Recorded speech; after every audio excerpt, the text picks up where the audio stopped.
Audio Jungle। नमस्कार दोस्तों, आज हम ये हिंदी की क्लास शुरू कर रहे हैं और आज हम इस क्लास में बात करेंगे शब्द विचार। शब्द विचार जो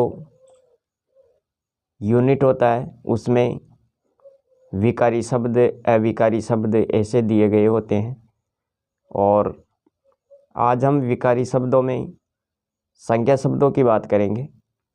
संज्ञा की बात करने वाले हैं। ये क्लास संज्ञा की होने वाली है दोस्तों। कंप्लीट पूरी संज्ञा हम इसी क्लास में पढ़ने वाले हैं। तो देखो यहाँ पर, और मैं बता देना चाहता हूँ कि ये हिंदी व्याकरण संज्ञा, ये जो टॉपिक है, जितने भी एग्ज़ाम होते हैं जिनमें हिंदी व्याकरण पूछी जाती है, तो उन सब परीक्षाओं की दृष्टि से ये क्लास महत्वपूर्ण है। और चैनल पर पहली बार देख रहे हो तो चैनल को ज़रूर सब्सक्राइब कर लो, क्योंकि मैं इसी तरह का कंटेंट आप सबके लिए लेकर आता रहता हूँ। सबसे पहला टॉपिक लिया है हमने संज्ञा, इस पर हम बात करेंगे। लेकिन सबसे पहले शब्द कहते किसे हैं इसके बारे में देखो। यहाँ पर यह शब्द की परिभाषा देखो। शब्द, सबसे पहले शब्द की बात करते हैं। अर्थ के स्तर पर भाषा की लघुतम स्वतंत्र इकाई क्या है? शब्द है दोस्तों। अर्थ के स्तर पर भाषा की लघुतम स्वतंत्र इकाई शब्द। परिवर्तन की दृष्टि से शब्द दो प्रकार के होते हैं। कितने प्रकार के होते हैं? दो प्रकार के, विकारी शब्द और अविकारी शब्द। अविकारी शब्द जिनमें कोई परिवर्तन नहीं होता है, और विकारी शब्द जिनमें परिवर्तन देखने को मिलता है। सबसे पहले हम विकारी शब्द की बात कर लेते हैं। यहाँ पर विकारी शब्द ऐसे शब्द जिनमें लिंग, वचन, कारक, पुरुष, काल आदि की दृष्टि से परिवर्तन आ जाए तो वे विकारी शब्द कहलाते हैं। ऐसे शब्द जिनमें लिंग, वचन, कारक, पुरुष, काल आदि की दृष्टि से परिवर्तन आए उन्हें हम विकारी शब्द कहते हैं। विकारी शब्दों में अगर बात करें तो दोस्तों यहाँ पर देखो, विकारी शब्दों के भेद: संज्ञा, सर्वनाम, विशेषण, क्रिया। इन्हीं के आधार पर हम विकारी शब्दों को पढ़ते हैं। विकारी शब्दों में संज्ञा, सर्वनाम, विशेषण, क्रिया। अविकारी शब्दों की बात करें तो यहाँ पर देखो, अविकारी शब्द किसे कहते हैं? ऐसे शब्द जिनमें लिंग, वचन, कारक, पुरुष, काल आदि के अनुसार रूप में कोई परिवर्तन नहीं हो, अविकारी शब्द अव्यय शब्द कहलाते हैं। यहाँ पर आपको अविकारी शब्द भी याद रखना है और अव्यय, यह भी आपको याद रखना है। अविकारी शब्द जिनमें कोई परिवर्तन नहीं होता। अब सबसे पहले हम विकारी शब्दों की ओर चलते हैं और सबसे पहले देखते हैं संज्ञा के बारे में। ये विकारी शब्दों में आती है संज्ञा। संज्ञा का शाब्दिक अर्थ देखो यहाँ पर। संज्ञा का शाब्दिक अर्थ क्या है?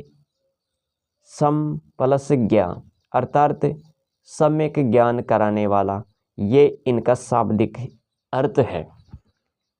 संज्ञा का शाब्दिक अर्थ क्या है? सम प्लस ज्ञान, मतलब सम्यक ज्ञान कराने वाला। परिभाषा की बात करें तो दोस्तों परिभाषा भी याद रखें। किसी वस्तु, व्यक्ति, स्थान, गुण, दोष, भाव, अवस्था आदि के नाम से या आदि के नाम को संज्ञा कहते हैं। संज्ञा की परिभाषा है ये: किसी वस्तु, व्यक्ति, स्थान, गुण, दोष, भाव, अवस्था आदि के नाम को संज्ञा कहते हैं। ये संज्ञा की परिभाषा। और संज्ञा कितने प्रकार की होती है? 3 प्रकार की होती है दोस्तों। संज्ञा 3 प्रकार की होती है: व्यक्तिवाचक संज्ञा, जातिवाचक, भाववाचक। ये 3 रूप आप देखेंगे यहाँ पर संज्ञा की। इनको विस्तार से हम पढ़ेंगे यहाँ पर। सबसे पहले बात करते हैं व्यक्तिवाचक संज्ञा की। व्यक्तिवाचक संज्ञा के बारे में आपको याद रखना है, वह शब्द जो किसी व्यक्ति विशेष, स्थान विशेष, वस्तु विशेष का बोध कराते हैं, ऐसे शब्द जो किसी व्यक्ति विशेष, वस्तु विशेष या फिर स्थान विशेष आदि का बोध कराए उन्हें व्यक्तिवाचक संज्ञा कहते हैं।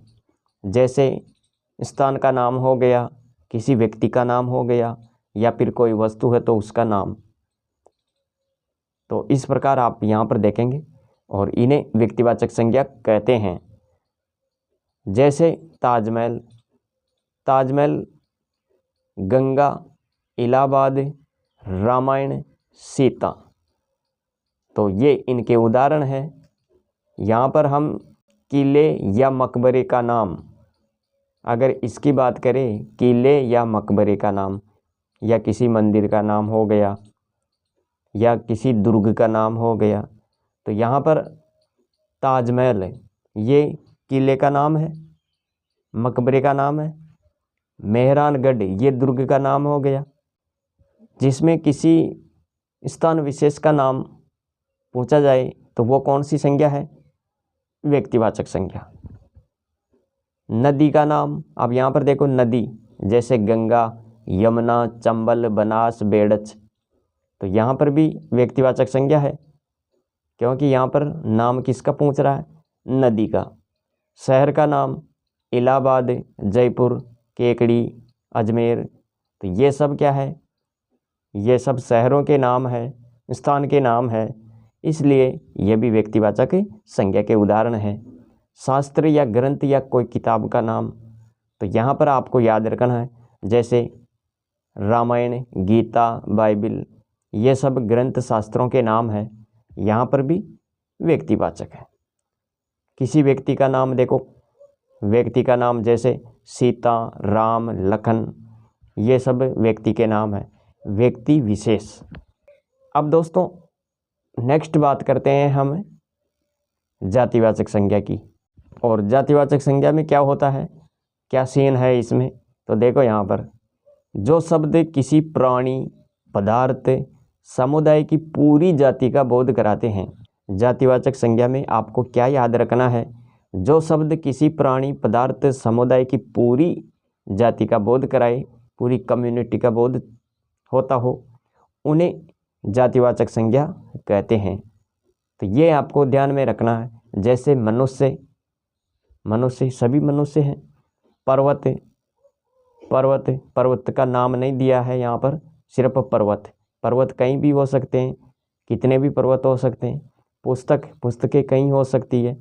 घर, अनेकों घर हो सकते हैं। नगर, लड़की, तो यहाँ पर इनका नाम नहीं दिया है, सिर्फ यहाँ पर किसी प्राणी, पदार्थ या समुदाय की पूरी जाति का यहाँ पर बोध हो रहा है।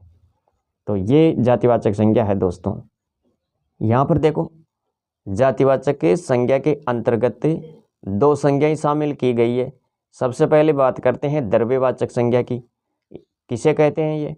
तो देखो यहाँ पर किसी पदार्थ या द्रव्य का बोध कराने वाले शब्दों को द्रव्यवाचक संज्ञा कहते हैं।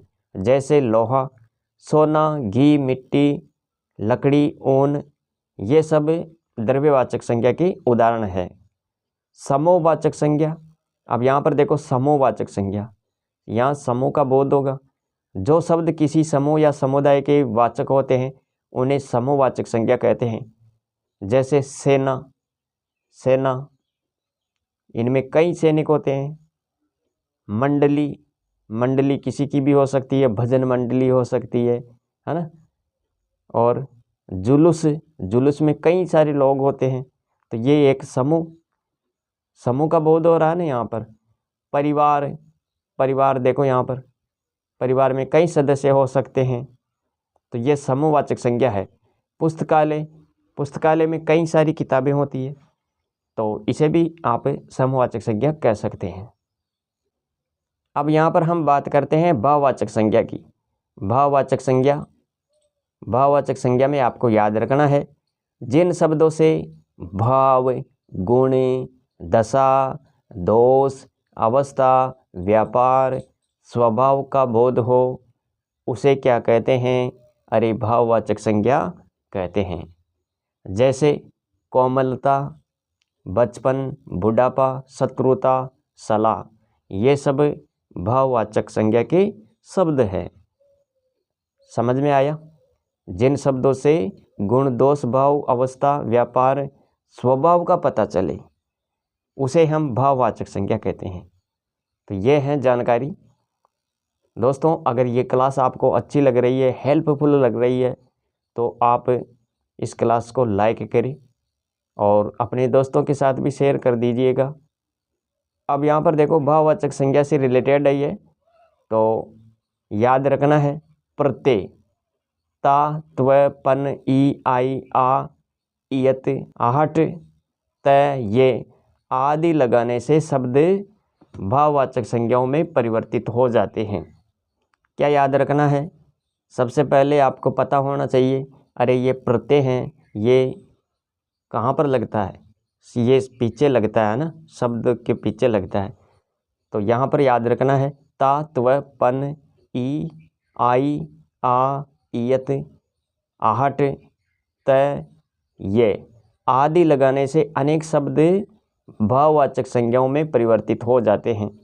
तो ये आपको देखना है। यहाँ पर देखो, जातिवाचक संज्ञा से भाववाचक संज्ञा कैसे बनती है, तो ये प्रत्यय लगाने से बन रही है। यहाँ पर देखिए, मित्र, अब आगे ता प्रत्यय लग गया तो मित्रता हो गई।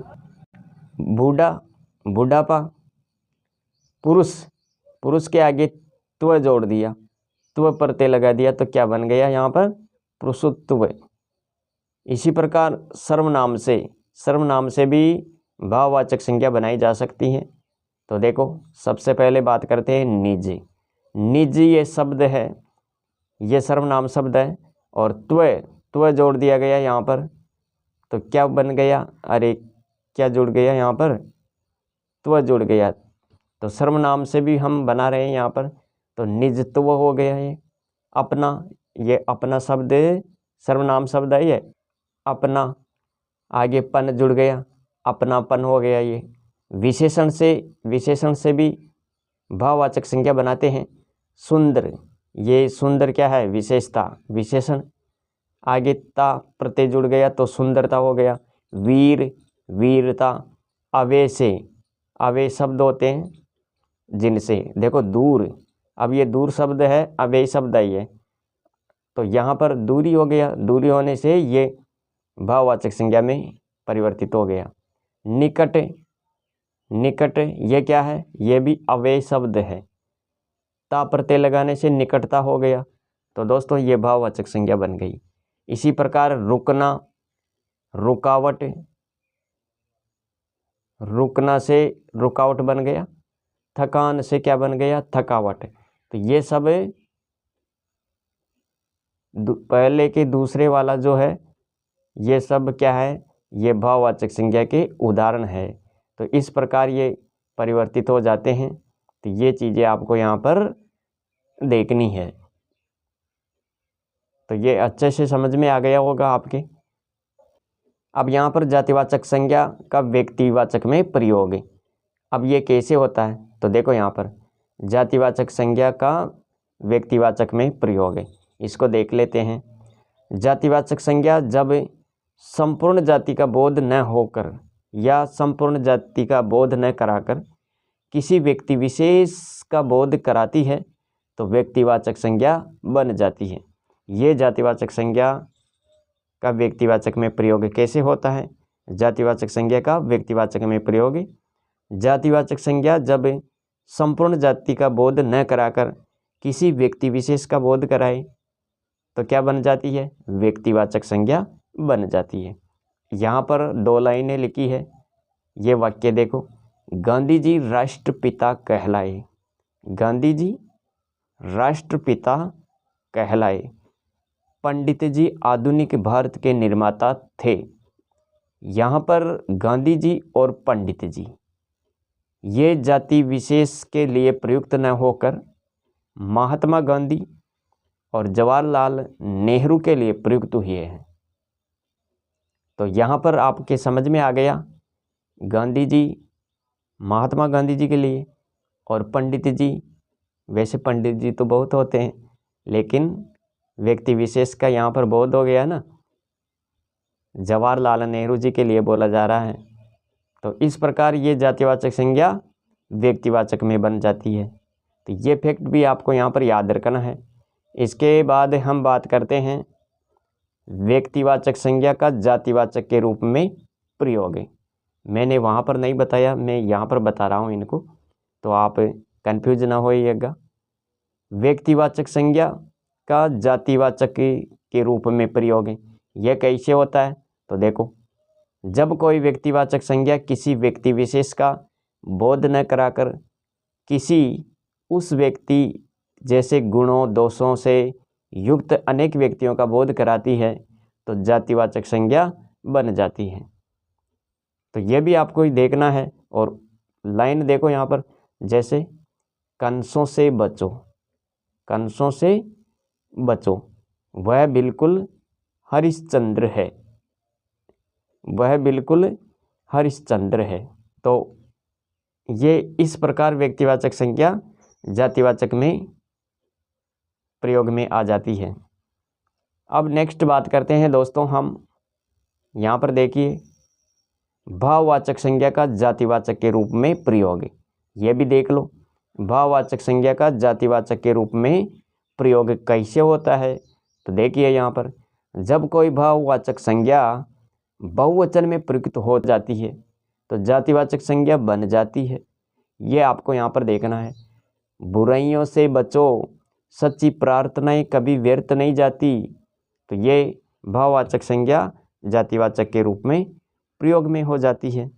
तो इस प्रकार आपको याद रखना है।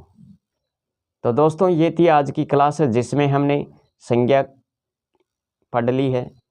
संज्ञा वाला ये टॉपिक हमने कवर कर लिया है। समझ में नहीं आया है तो इस क्लास को एक बार और अच्छे तरीके से देखने की कोशिश करिएगा। ये क्लास अपने मित्रों तक भी शेयर करें, अपने दोस्तों तक भी इसे पहुंचाए ताकि वे भी इस क्लास का फ़ायदा उठा सके और संज्ञा को अच्छे तरीके से पढ़ सके। तो मिलेंगे अगली वीडियो में। आज के लिए इतना ही। Thanks for watching.